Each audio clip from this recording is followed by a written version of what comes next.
Trop faible pour se relever, déshydraté, ce veau est condamné à mourir. Au nord de l'Afrique du Sud, le lac artificiel de Molatedi est vide à 95%.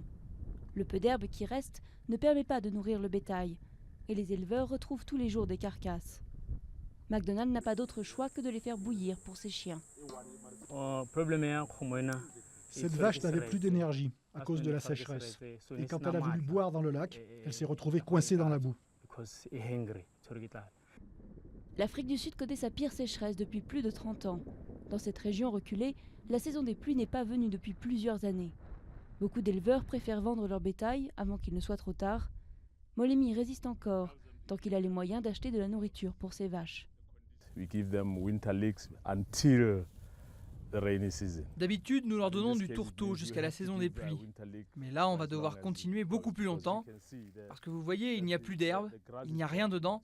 Même si les vaches broutent, ça ne les nourrit pas. Un peu plus au sud, les grandes exploitations agricoles souffrent aussi. Riquier laboure ses champs dans l'espoir de pouvoir bientôt planter.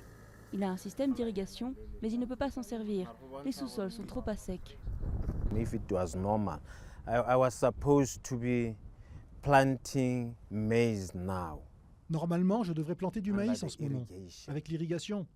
Et comme il ne pleut pas, je ne peux rien faire. Je dois attendre. I can't do nothing. I must wait. La dernière saison a déjà été marquée par de mauvaises récoltes et la sécheresse menace celle à venir. Les prix risquent de monter et les conséquences pourraient être dramatiques pour toute l'Afrique australe. Nous envisageons le scénario où nous allons devoir importer et où nous n'aurons pas de stock suffisant pour exporter. Nos voisins nous achètent du maïs d'habitude, mais ce ne sera pas possible. Il faudra que les importations viennent d'ailleurs dans le monde.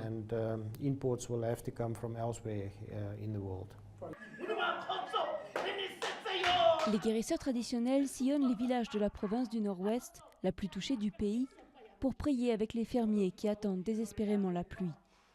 Mais selon certains météorologues, les averses pourraient ne tomber qu'en mars 2016.